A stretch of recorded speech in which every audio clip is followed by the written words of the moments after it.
अस्सलाम वालेकुम students. SEO का हमारा एक टॉपिक चल रहा है। तो आज हम पढ़ेंगे, जैसे कि पिछले लेसन में हमने ऑन पेज, ऑफ पेज और टेक्निकल एसईओ के बारे में उनका एक तारफ़ पढ़ा। थोड़ा सा डिटेल में जाएंगे कि ऑन पेज एसईओ को मज़ीद बेहतर तरीके से समझने की कोशिश करते हैं। थोड़ा सा उसका डीप नॉलेज जो है वो करने की कोशिश करते हैं। याद रखिए कि कुछ इसमें मैं आपको जो ऑन स्क्रीन ट्यूटोरियल्स हैं और हमारी जो वर्कशॉप्स हैं वो इन कोर्सेज में हम आहिस्ता आहिस्ता साथ ऐड करते जाएंगे। पहले हम इन जो हमारे टॉपिक्स हैं इनको समझने की कोशिश करेंगे कि ये चीज़ें असल में हैं क्या। तो सर्च इंजन्स के बारे में, जैसे कि पहले भी मैंने आपको बताया कि आपने अपने कंटेंट को, अपनी वेबसाइट को ऑप्टिमाइज करना होता है सर्च इंजन्स के लिए, ताकि वो उनकी रैंकिंग बेहतर हो सके।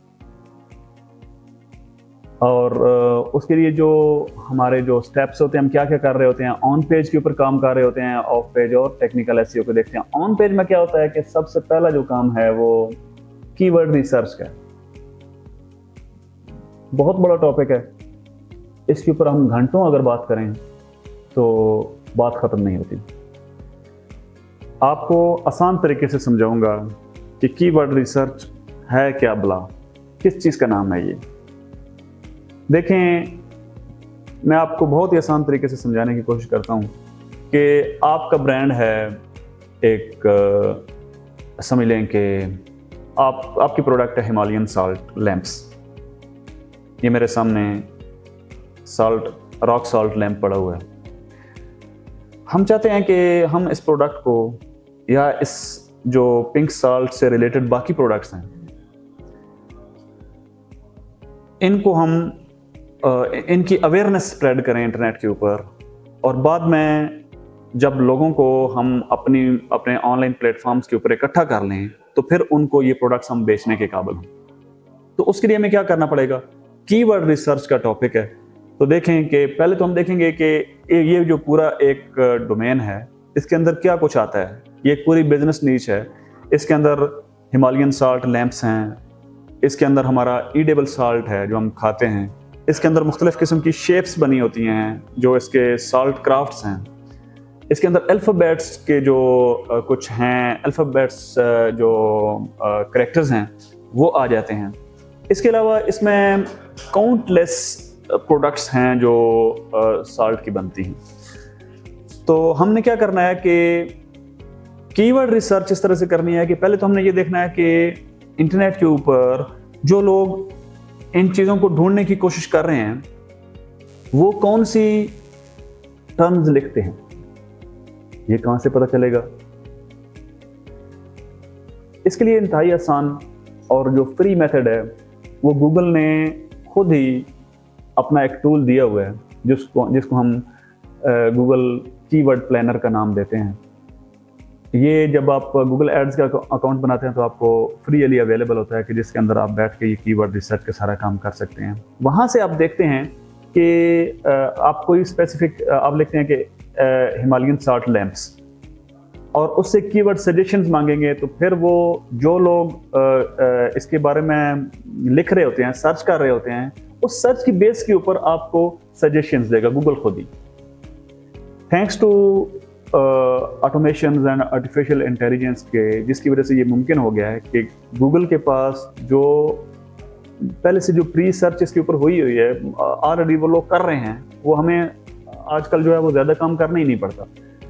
ऑलरेडी जो उनके डेटा सेट्स मौजूद हैं गूगल के पास, उनकी बेस के ऊपर हमें कुछ सजेशंस जो है ना वो दी जाती हैं। हम बात कर रहे थे कि पहले से जो रिसर्च की हुई है गूगल के पास जो डाटा अवेलेबल है उसके बेस के ऊपर हमें खुद कीवर्ड सजेस्ट करता है।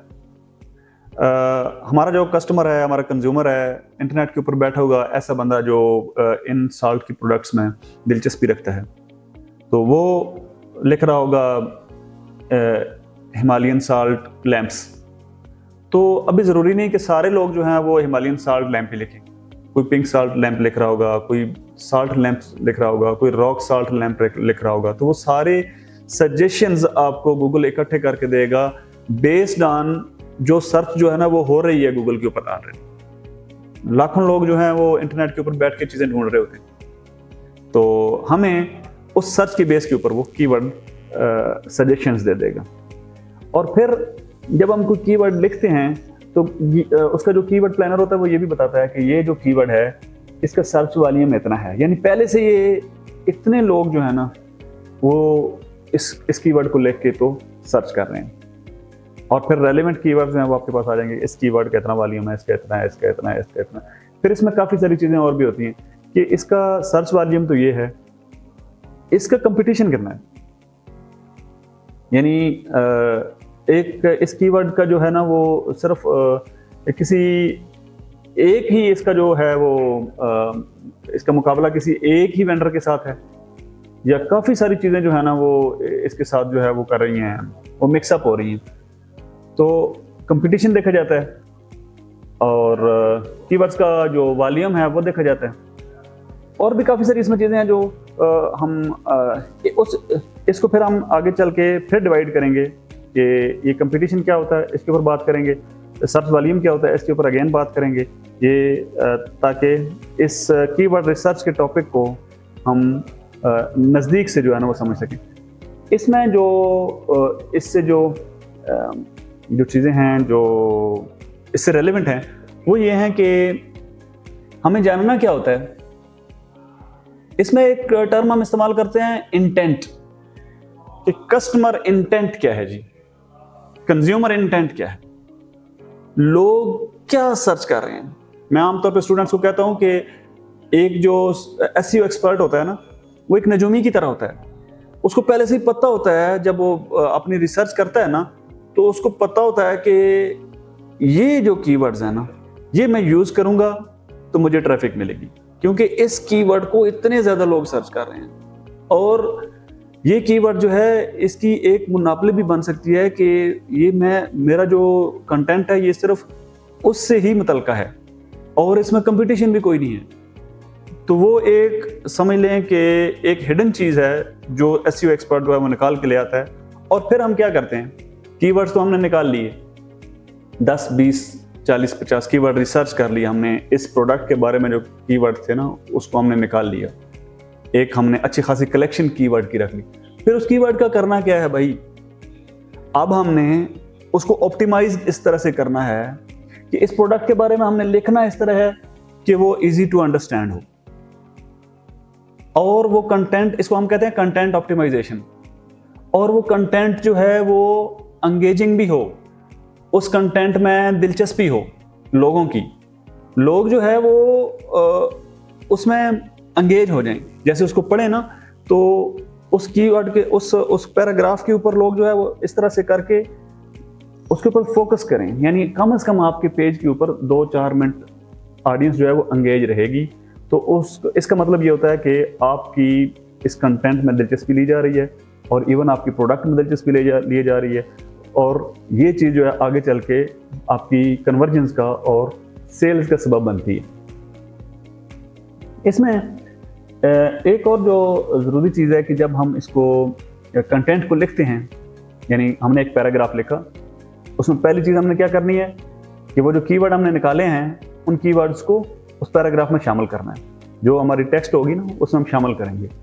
और दूसरा, उसको दिलचस्प बनाएंगे, उसको हम फ़नी बना सकते हैं, उसको हम इंफॉर्मेटिव बना सकते हैं, उसको हम मुख्तलिफ़ किस्म की उसको टोन्स जो है ना वो हम मुख्तलिफ़ किस्म की टोन्स उनको हम दे सकते हैं ताकि वो कंटेंट जो है वो एंगेजिंग रहे। तो कंटेंट ऑप्टिमाइजेशन और कीवर्ड रिसर्च मिलके आपको आपकी जो मंजिल है टॉप रैंकिंग की उसके नज़दीक पहुंचाते हैं। इसके बाद जो है वो बारी आ जाती है जी के टैग्स की। टैग्स क्या होते हैं? टैग्स वो कीवर्ड्स होते हैं कि जो आपने अपनी वेबसाइट के ऊपर, एक पेज है, उस पेज का टाइटल है जी हिमालयन पिंक साल्ट लैंप्स, ये आपके पेज का हो गया जी टाइटल।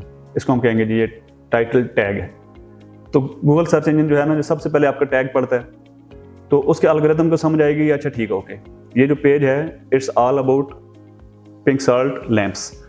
नीचे फिर वो जाएगा, उसको देखेगा कि हाँ नीचे इसके जो आर्टिकल्स लिखे हुए हैं, जो नीचे जो पोस्ट आ रही हैं उनमें भी हिमालयन साल्ट लैंप्स का जिक्र हो रहा है। और लोग इसके ऊपर ठहर भी रहे हैं, तो ये आपके गूगल को सेटिस्फाई कर रहा है, आपके सर्च इंजन को सेटिस्फाई कर रहा है कि ये पेज जो है ना ये जेन्युइन है। ठीक है, ये जो चीज मैं आपको बता रहा हूं ये आपकी रैंकिंग फैक्टर को वो आपको टॉप पे लेके जाने के लिए आपकी हेल्प कर रही है। आपने बिल्कुल इसी स्ट्रेटजी को अपनाना होता है कि जब आप कीवर्ड रिसर्च के ऊपर काम करें, कंटेंट ऑप्टिमाइजेशन के ऊपर काम करें, अपने टैग्स के ऊपर काम करें। ये तो टाइटल टैग हो गया। मेटा टैग्स में हम मुख्तलिफ जो सर्च इंजन टूल्स हैं, या आगे चल के जब हम वर्कशॉप्स करेंगे तो हम आपको बताएंगे कि इनको मेटा टैग्स को किस तरह से लिखना है। मेटा टैग्स में हम कुछ चंद एक ऐसे कीवर्ड जो लिख देते हैं जो इसके मुतल्लिका होते हैं। तो अगर कुछ लोग जो है वो मुख्तलिफ तरीकों से लिख रहे हैं तो वो ताकि सारे उसमें कवर हो जाएं।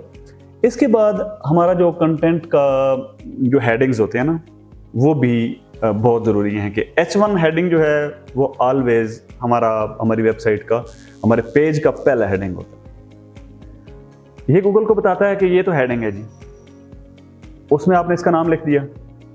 H2 में आपने उसकी थोड़ी सी फर्दर डिटेल लिख दी और H3 में आपने पूरा उसका वो कंटेंट डाल दिया। इसी तरह ये H1, 2, 3 ये इसी तरतीब से चलते हैं। इनके नीचे आपने रेलेवेंट कंटेंट जो है ना वो बनाना होता है। इसके बाद हमारा जो URL का स्ट्रक्चर होता है, अगर आप वर्डप्रेस वेबसाइट बना रहे हैं तो हम आपको उसमें सिखाएंगे कि कौन सा URL स्ट्रक्चर बहुत ही रिकमेंडेड है। यानी हम आपको एक स्ट्रक्चर बताएंगे कि जिसमें आपकी पोस्ट के आगे एक डेट लिखी होती है कि ये फलां डेट को पोस्ट हो, और कुछ नहीं लिखा होता। कुछ होते जिसके आगे जो है ना वो बस ऐसे ही कुछ वो वर्ड से और ऐसे ना समझ आने वाले कुछ कैरेक्टर से लिखे होते हैं। एक URL का स्ट्रक्चर होता है जिसमें वाज़िया आपकी पोस्ट का नाम लिखा होता है और आपके उस जो आप का टॉपिक होता है, जिस तरह हिमालयन साल्ट के इस एग्जांपल में, तो हम उस पोस्ट का जब टाइटल उस URL स्ट्रक्चर के ऊपर आपके ब्राउजर बार में ऊपर वो नजर आएगा ना, तो वो भी इजी टू अंडरस्टैंड होगा सर्च इंजन के लिए भी कि अच्छा ठीक है कि ये जो पेज है, ये URL जो है ये इस चीज़ से मुतल्लिका है। तो हम आपको बताएंगे कि किस तरह से ये URL स्ट्रक्चर जो है वो आप एक क्लीन URL स्ट्रक्चर बना सकते हैं जो इजी टू अंडरस्टैंड हो गूगल के या बाकी सर्च इंजन। जब भी गूगल का नाम मैं लेता हूं तो आप लोगों ने इसको समझना है सर्च इंजन के मानी में आपने इसको लेना है, क्योंकि ये एक टर्मिनोलॉजी है। बार बार जब सर्च इंजन की बात होती है, क्योंकि गूगल सबसे बड़ा सर्च इंजन है और ज़्यादातर लोग जो गूगल के लिए ऑप्टिमाइज कर रहे होते हैं अपने वेबसाइट्स को और कंटेंट्स को, तो गूगल ही बोला जाता है। लेकिन जब हम गूगल बोलें तो आप समझें सर्च इंजन, इसके लिए कोई सर्च इंजन भी हो सकता है, याहू, बिंग वगैरह, ये इंडेक्स सारे हो सकते हैं। इसके अलावा जो इसमें लास्ट एक चीज़ मैं आपको बताना चाह रहा हूँ ऑन पेज के टॉपिक में, वो है इमेज, आपकी इमेज ऑप्टिमाइजेशन। एक तो इमेज ऐसा होना चाहिए कि वो लाइट वेट इमेज हो, जो रिकमेंडेड फॉर्मेट्स हैं वो आप यूज़ करें। इसके लिए PNG फॉर्मेट यूज़ करें, आप JPG फॉर्मेट यूज़ करें, इस तरह के फॉर्मेट यूज़ करेंगे जो बिल्कुल लाइट वेट हो। वेब के लिए वो इजी टू लोड हो, यानी आपका एक स्लो ब्राउज़र जो है वो भी, और जहाँ पे स्ट्रॉन्ग इंटरनेट कनेक्शन नहीं है वहाँ पे भी वो इजीली ओपन हो सके, उसका साइज़ छोटा हो। ऐसा ना हो कि आप HD बड़े बड़े इमेजेस जो है ना वो अपनी वेबसाइट के ऊपर लगा दें और आपकी वेबसाइट की स्पीड, लोडिंग स्पीड जो है वो उससे मुतासर हो। ये बहुत बड़ा एक फैक्टर है आपकी रैंकिंग को डाउन करने में। इवन समटाइम जब इमेज लोड ही नहीं होते तो गूगल वहाँ पे आपको आपकी रैंकिंग को बहुत नीचे तक ले जाता है कि ये वेबसाइट की क्वालिटी अच्छी नहीं है, मोबाइल के ऊपर लोड नहीं हो रहा था, ये प्रॉब्लम होती है। उसके बाद इमेजेस के जो टैग हैं इनको हम ALT टैग्स कहते हैं, कि उसमें हम लिखते हैं कि ये इमेज क्या चीज़ है, इमेज की आइडेंटिफिकेशन देते हैं। उसमें हम इमेज की शनाख्त होती है वो, ये जो इमेज है इसमें हम क्या दिखा रहे हैं। अगर साल्ट लैम्प का इमेज है तो हम उसके ऑल टैग में लिख देंगे कि pink salt lamp, rock pink salt rock lamp, या इस तरह का जो रेलेवेंट कीवर्ड है वो हम उसके साथ उसके टैग में लिख देंगे, ताकि ये इमेज के जो टैग होते हैं वो टैग के लिए ज़्यादा जगह बनी होती है वर्डप्रेस वेबसाइट में, जहाँ पे इमेज का टैग ऑल टैग हमने डालना होता है, वो हम आपको इसकी वर्कशॉप में बताएंगे। तो ये है जी सारा आपका ऑन पेज SEO। इसके अलावा बहुत सारी चीज़ें हैं जो हमने, ये तो मैंने आपको कुछ समराइज कर दिया ऑन पेज को। आप आसान लफ्ज़ में ये समझ लें कि ईच एंड एवरी टास्क जो आप अपनी पेज के ऊपर करते हैं वो सारे का सारा ऑन पेज ऑप्टिमाइजेशन में ही आता है। चाहे उसमें वेबसाइट का डिज़ाइन हो, डिज़ाइन बहुत ज़्यादा मैटर करता है। आपका यूज़र एक्सपीरियंस अगर परफेक्ट है और आपकी जो इमेजेस हैं वो लाइट वेट हैं और आपका जो कंटेंट है वो वीडियो या ग्राफिक कंटेंट एंगेजिंग है, तो ऑब्वियसली आपकी वेबसाइट के ऊपर जब लोग ठहरेंगे तो गूगल समझेगा कि दिस इज़ समथिंग इंटरेस्टिंग, तो वो आपका रैंकिंग फैक्टर जो है वो उसको इम्प्रूव करेगा। रैंकिंग फैक्टर्स के ऊपर हम एक पूरी वीडियो बनाएंगे ताकि आपको रैंकिंग फैक्टर्स के जो चीज़ें उसमें आती हैं वो आपको समझ आ जाएं। नेक्स्ट हम बात करेंगे ऑफ पेज एसईओ के ऊपर। ऑन पेज के इस सेशन में इतना ही। अपना ख्याल रखिएगा। अल्लाह हाफिज़।